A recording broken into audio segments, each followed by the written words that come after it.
Okay, so just to start off, Kevin is the Executive General Manager for Business Development for Enerflex. Enerflex is an amazing company, which I've had a lot to do with, and so we're delighted that he did travel. And now, are you telling me, did you travel from Perth, right? That's where the office is for Enerflex? Okay. Okay, he was schooled in Western Australia. He got his mechanical engineering degree, and then he got his MBA from, it's called Curtin University in Western Australia. I think we all know, having been there, that of course they have those different provinces. So obviously, because it was Western Australia, that does mean Perth. Yeah, got the whole thing, it's Perth.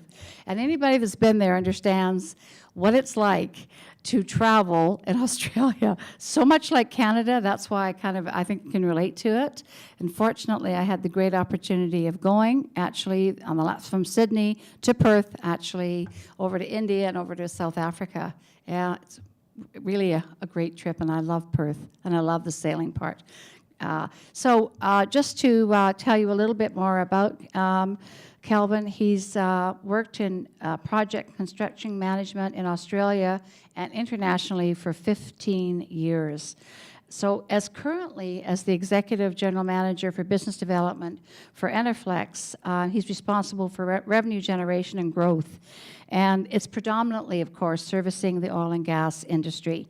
So I told everybody they had to pick a team that they're cheering for the World Cup. And your big, yeah, go ahead. Your big cheering for is?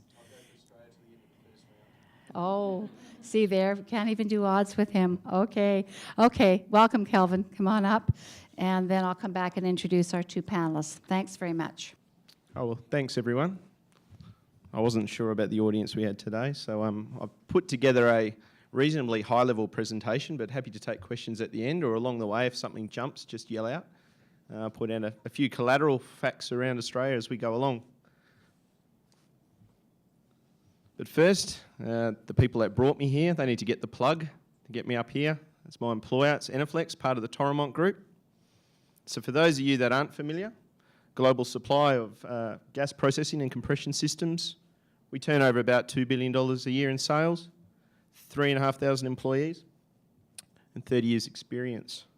And we work in a number of regions, and basically the Americas, Europe, Middle East, North Africa, and Australasia. And I'm going to talk about Australia today because that's the biggest part of our business down there. You all know where that is? Our head office is in Perth. It's just about as far away from here as you can get.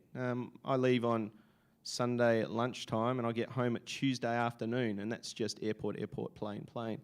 So that's a lot of fun. We're over 20 years experience in Australia, and then that's certainly one thing about doing business in Australia. It does take time to gestate the business. About 500 employees and some reasonable revenue, the biggest revenue stream for the business outside of North America. And the difference we have here in Australia is we do EPC and oil and gas construction, whereas a lot more of the business is product focused.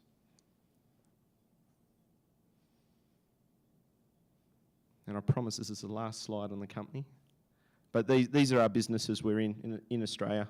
Compression products, production and processing equipment, power generation. We also have an environmental and acoustic, solutions division.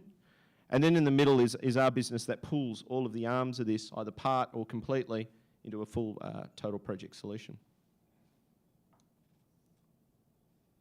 So I'm going to go through some macroeconomics in Australia. Before I do, just a couple of things.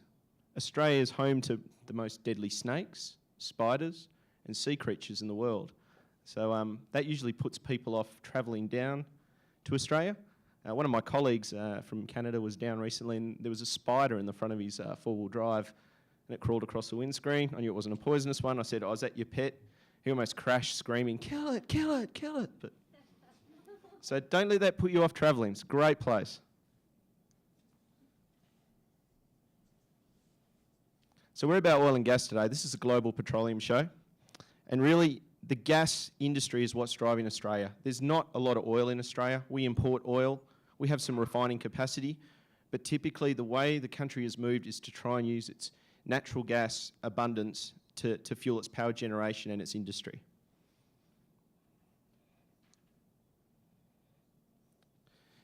This map here sort of shows you where most of the production in Australia is and where the gas assets are. Historically, it's been on the west coast of Australia, in the northwest shelf. And it's where our LNG facilities are for exporting gas. There's new finds in the very north of Australia.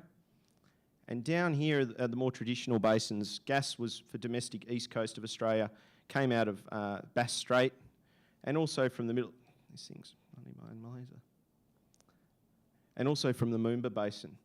This here is our newest gas discovery. It's the coal seam methane. It's unconventional gas, certainly making a lot of news both nationally and internationally. Just on some of the demographics of Australia, what is interesting is Perth over here, again, is the most isolated capital city of the world. It's very much like Calgary. It's similar culture. You've got the Deerfoot Trail. We've got a freeway. Your population's about the same. I see a lot of similarities between the two, except maybe the weather. But only having 2 million people in Western Australia, but this trillions of cubic feet of gas meant we had to go for an LNG market. Whereas on the east coast, there's a huge population. There's probably 70% of the population of Australia along this eastern seaboard.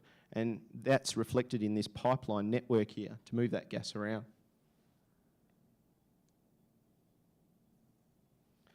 And it's the tale of two sides of a country. And again, talking to people about Canada, about the eastern side of Canada and the western side of Canada, again, it seems to be a lot of similarities. Population split, where the resources are. And to give you sort of an idea of the difference, and this is in Australian dollars, but at the moment it's not a lot different to the US dollar sort of pricing.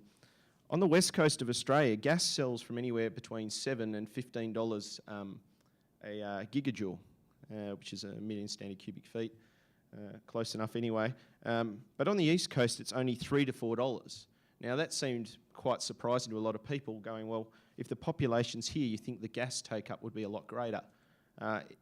In these parts, these southern states of the country where the big electorates are, there's a lot of coal, and therefore coal-fired power generation has been historically the way Australia's gone to get their energy needs down there.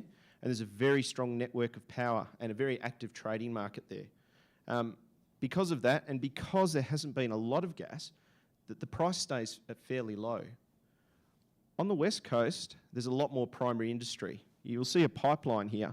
That pipeline was built just to service mines, iron ore, gold, potentially future uranium.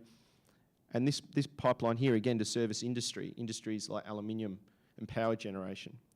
So where the difference comes, it's from the LNG export. So the first operational LNG export plants in Australia were actually on the northwest shelf. And because of that, the gas typically has to compete with LNG netback prices. So to develop a domestic gas play, you have to be getting gas prices like that. It's probably about $9 at the moment, but on the east coast, it's still in the $3 to $4 range. Distance-wise, I mean, we're talking from Perth to Sydney. It's sort of Los Angeles to New York type distances. It's not economical to pipe it across to the hub. It'd still be cheaper to actually LNG and take it around the country and vaporise it.